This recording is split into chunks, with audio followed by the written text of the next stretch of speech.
Ready to say goodbye to tedious crafting and hello to effortless automation in Minecraft. First things first, you'll need a crafter. These blocks are crafted using redstone dust, iron ingots, and crafting tables. Once you have one, place it down where you want your automated crafting station to be. Now, let's get familiar with the crafter's interface. Right-click on the crafter to open it up. You'll see a 3x3 grid. This is where you'll input the recipe you want to automate.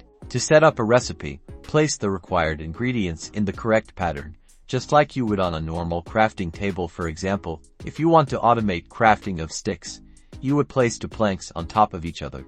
The crafter won't start crafting until it receives a redstone signal. Connect a lever, button, or any redstone circuit to the crafter to activate it. With the recipe set and a redstone signal applied, the crafter will automatically craft the item and eject it. You can use hoppers to collect the crafted items for efficient resource management.